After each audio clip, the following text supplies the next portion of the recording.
மதுரைக்கு அருகிலுள்ள தேசிய நெடுஞ்சாலையின் ஓரத்தில் அன்னபூரணி ஹோட்டல் என்ற சிறிய உணவகம் இருந்தது. அந்த ஹோட்டலை 40 வயதான மீனா நடத்தி வந்தாள்.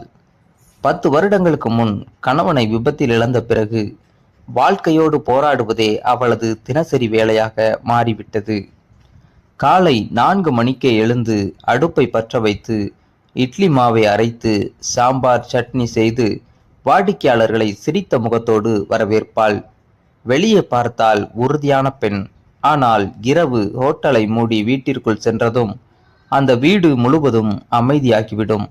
அவளது மகள் கல்லூரி படிப்புக்காக விடுதியில் தங்கியிருந்தாள். வீட்டில் மீனாவுக்கு துணையாக யாருமே இல்லை. அதே ஹோட்டலுக்கு எதிரே அருணின் பஞ்சர் கடை இருந்தது. வயது 32. எப்போதும் உழைப்பையே நம்பும் இளைஞன். யாருக்காவது வண்டி பழுதாகி நின்றால் வெயிலோ மழையோ பார்க்காமல் உதவி செய்வான். ஒவ்வொரு காலையும் அருண் மீனாவின் ஹோட்டலில்தான் டீ குடிப்பான். ஆண்டி, ஒரு ஸ்ட்ராங் டீ. டீ மட்டும்தானா? 2 இட்லியும் சாப்பிடு. காலை முழுக்க வேலை பார்க்கணுமே. சரி, உங்க பேச்சை கேட்காமல் இருக்க முடியுமா? இருவரும் சிரித்தார்கள். நாட்கள் நகர்ந்தன. ஒரு நாள் கனமழை பெய்தது. ஹோட்டலின் கூரையில் இருந்து தண்ணீர் ஒழுகியது. வாடிக்கையாளர்கள் வெளியேறிவிட்டனர். மீனா தனியாக நாற்காலிகளை உள்ளே எடுத்து வைத்து கொண்டிருந்தாள். அப்போது அருண் ஓடி வந்தான். ஆண்டி, நீங்க விடுங்க, நான் பார்த்துக்கிறேன். அவன் நனைந்தபடியே எல்லா பொருட்களையும் பாதுகாப்பாக உள்ளே எடுத்து வைத்தான். பிறகு கூரையின் மேல் ஏறி தற்காலிகமாக தார்பாய் கட்டினான். உனக்கு குளிராதா என்று கவலையுடன் கேட்டாள் மீனா. நீங்க நனைஞ்சிருந்தாதான் எனக்கு கஷ்டமா இருக்கும். அந்த வார்த்தை மீனாவின் மனதை நெகிழச் செய்தது. அன்றிரவு அவள் அவனுக்காக சூடாக காபி செய்து கொடுத்தாள். இவ்வளவு கவனிச்சு பார்த்தது ரொம்ப நாள் ஆச்சு என்று மெதுவாக சொன்னாள். அருண் எதுவும் பேசவில்லை. ஆனால் அவளது கண்களில் தெரிந்த நன்றியை உணர்ந்தான். அதன் பிறகு இருவருக்கும் ஒரு அழகான நட்பு உருவானது. மதிய உணவை அருண் அங்கேயே சாப்பிடுவான். ஹோட்டலுக்கு காய்கறி வாங்க செல்லும் போது தனது இருசக்கர வாகனத்தில் மீனாவை சந்தைக்கு அழைத்து செல்வான். மீனாவும் அவனுக்கு பிடித்த உணவுகளை செய்து வைப்பாள். இதை பார்த்த ஊர் மக்கள் பலவிதமாக பேச ஆரம்பித்தார்கள். அந்த ஹோட்டல் அம்மாவுக்கும் பஞ்சர் கடைக்காரனுக்கும் ஏதோ இருக்காம். இந்த பேச்சு மீனாவின் காதில் விழுந்தது. அவள் மிகவும் வருந்தினாள். மறுநாள் அருணிடம், இனிமேல் ஹோட்டலுக்கு அடிக்கடி வராதே, ஊர் தப்பா பேசுது என்றாள். அருண் அமைதியாக அவளை பார்த்தான். நல்ல மனசுக்கு உதவி பண்றதுல எனக்கு வெட்கமே இல்லை. ஆனா உங்களுக்கு கஷ்டம்னா கொஞ்சம் தூரமா இருப்பேன். அந்த ஒரு வாரம் அருண் ஹோட்டலுக்கு வரவில்லை. மீனாவுக்கு ஏதோ வெறுமை. டீ கண்ணாடியை எடுத்தாலும் அவன் நினைவு. வாசலில் வண்டி சத்தம் கேட்டாலும் அவன்தான் வந்திருக்கிறானோ என்று பார்ப்பாள். அவள் மனதில் ஒரு உண்மை புரிய ஆரம்பித்தது.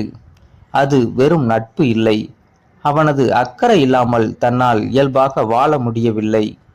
ஒரு மாலை சாலையில் வேகமாக வந்த லாரி ஒன்று கட்டுப்பாட்டை இழந்து அருணின் கடை மீது மோதியது. அருணுக்கு காயம் ஏற்பட்டதாக செய்தி வந்தது. மீனா பதறியபடி மருத்துவமனைக்கு ஓடினாள்.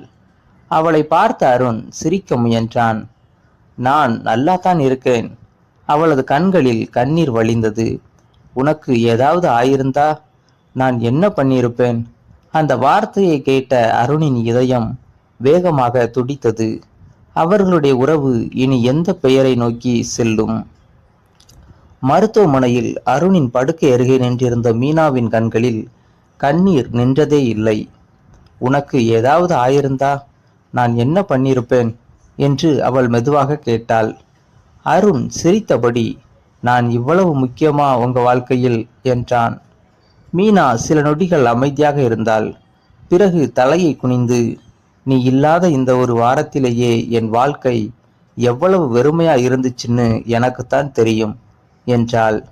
அந்த வார்த்தைகள் அருணின் மனதை ஆழமாக தொட்டன. மருத்துவமனையிலிருந்து வீட்டுக்கு வந்த பிறகும் மீனா தினமும் அவனுக்காக வீட்டில் சமைத்த உணவை எடுத்து செல்வாள்.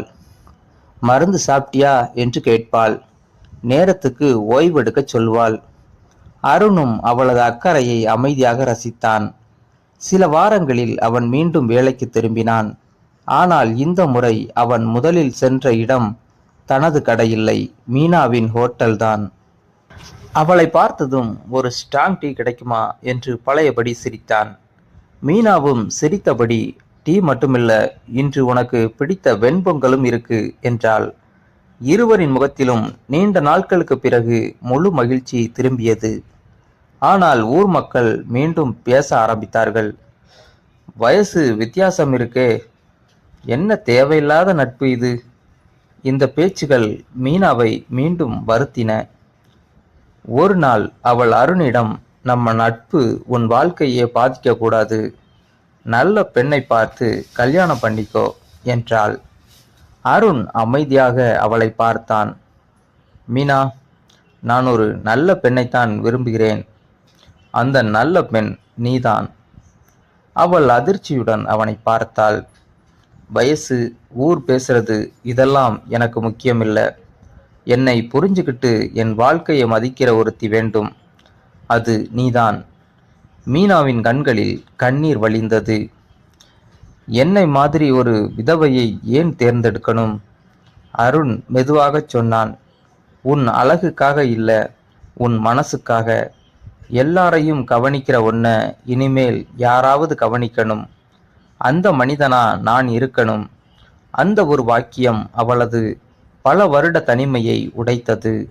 சில நாட்களுக்கு பிறகு மீனா தனது மகளிடம் எல்லாவற்றையும் சொன்னாள்.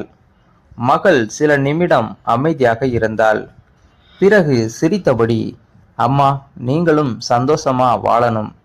அப்பா இருந்திருந்தாலும் அதைத்தான் விரும்பியிருப்பார் என்றாள். அந்த ஆசீர்வாதம் மீனாவுக்கு புதிய தைரியம் கொடுத்தது. அடுத்த மாதம் எளிமையான முறையில் உறவினர்கள் மற்றும் நண்பர்கள் முன்னிலையில் இருவரும் திருமணம் செய்து கொண்டார்கள். திருமணத்திற்கு பிறகு அருண் தனது பஞ்சர் கடையை விரிவுபடுத்தினான். மீனா ஹோட்டலை புதுப்பித்தாள். புதிய பெயர் பலகையில் பெரிய எழுத்துக்களில் எழுதப்பட்டிருந்தது, அன்னபூரணி குடும்ப உணவகம், அன்பே எங்கள் அடையாளம். அந்த ஹோட்டலுக்கு வரும் ஒவ்வொருவரையும் இருவரும் சிரித்த முகத்தோடு வரவேற்றார்கள். ஒரு மாலை கடையை மூடிவிட்டு இருவரும் ஹோட்டல் வாசலில் அமர்ந்து மழையை ரசித்து கொண்டிருந்தனர். அந்த நாள் மழையில் உனக்கு ஒரு காபி கொடுத்ததுதான் நம்ம கதையின் ஆரம்பம் என்று மீனா சிரித்தாள். இன்று அந்த காபி தான் என் வாழ்க்கையை இனிமையாக்கியிருக்கு என்று அருண் பதிலளித்தான். மீனா மெதுவாக அவன் கையை பிடித்தாள். இருவரும் ஒருவரையொருவர் பார்த்து புன்னகைத்தனர். அந்த மழை அவர்கள் வாழ்க்கையில் துன்பங்களை அல்ல, புதிய நம்பிக்கையையும் நிலையான அன்பையும் கொண்டு வந்தது. இந்த ஸ்டோரி உங்களுக்கு பிடிச்சிருந்தா லைக் பண்ணுங்க, கமெண்ட் பண்ணுங்க. நம்ம சேனலை மறக்காம சப்ஸ்கிரைப் பண்ணுங்க.